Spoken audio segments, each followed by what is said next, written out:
Hello, I'm Fast Lawyer. I'm with Oculus Rift Reviews with Windows Mixed Reality. I'm on the Oculus Rift. I have tried this game out also on Windows Mixed Reality. And this is a Let's Play for VR Racing, a game on the Steam store. It's currently on a free-to-play weekend. I have not bought the game. I don't own the game. But I have tried it out for a little bit on the free-to-play weekend. It's available now to download for free and try. I'll put a link on my video where you can download this game. I do recommend you do that. But I'm going to go ahead and show you some of the gameplay and give you some of my initial impressions. This will not be a full review. I'm not going to write a review. I'm not going to do a review. I'm just going to show you some of the gameplay and tell you about some of the problems this game has. This game has a weird selection. You basically press A or X and then select from here. It can be a little tricky. Let's go ahead and click play. And there's three different modes: the solo, 1v1, and roaming. I tried 1v1 earlier, and there was nobody else to play against. The roaming is a little boring. There's not much to do, so let's go ahead and do solo, which is a race against the enemy AI or the opponent AI. And there's 6 different vehicles. I've tried them all. There wasn't too much difference between all the vehicles, but I do think the Bugatti was probably the most difficult one, but it's also the best one. So let's go ahead and choose the Bugatti. Right, we gotta pick the Bugatti. Did we pick the Bugatti? It's kind of difficult to select items from the menu, and I might have picked the Ford Mustang by accident, but I was trying to pick the Bugatti. Let's see what happens.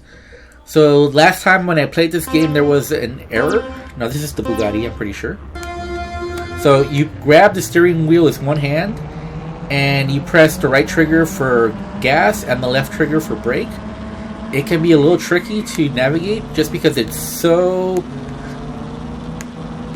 just so sensitive controls. Like a little push can send your car careening off the roadway. And as you see, the enemy AI just crashed by themselves. That's great because we want to win. But it just can be difficult. I would suggest just braking a lot. Try not to get run off the road. There's only one map to race. I'm going to show the parking brake and the gear shifter. You can go on reverse. You can shift the gear into reverse. You can also use the parking brake to navigate turns a little bit better. But the way that I'm playing with the right hand on the steering wheel, it can be a little difficult to do that. So I'm going to look down now, and you can see the parking brake is there. And you can also reset your position of the car if you get thrown off the track. So far I haven't had to do that. But you can't if you get in a collision, or if you get thrown off track, or if you're going the wrong way, you can reset the car position as well. The last time that I played this, I experienced several issues, and it's been inconsistent with that. Sometimes I experienced 0 bugs, other times I've experienced several bugs. So the last time I played this, it was several bugs. I decided not to record that because I felt that was unfair. Because again, not every time I played this game has there been bugs. Right now we seem to be pretty bug free. But there's only this one map. Like I said, the controls seem a little bit too sensitive. I don't like that you have to keep your hand grabbed to the steering wheel in that location. That leads to your hand getting tired very quickly. Even though it's not a long race, you will feel your arm getting tired near the end of the race, as my arm's already feeling it right now.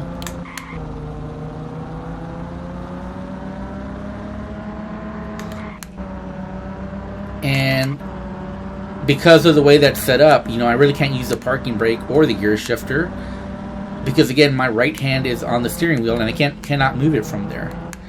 You also have to position your hand very carefully on the steering wheel.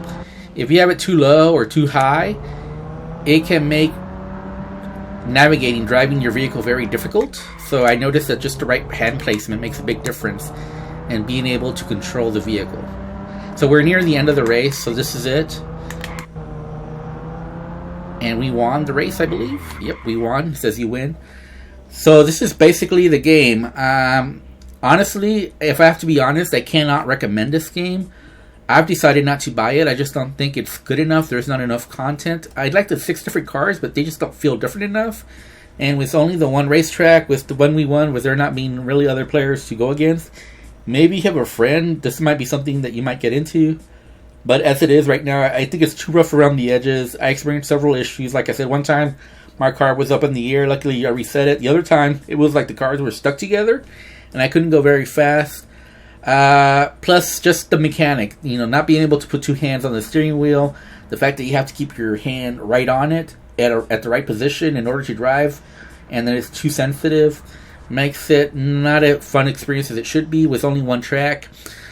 I'm not going to buy it, but I'll let you make the decision for yourself. I would say go ahead and download it, try it for yourself. It might be something that you're interested in, even if I'm not interested in it. Thank you. Have a wonderful day. Goodbye.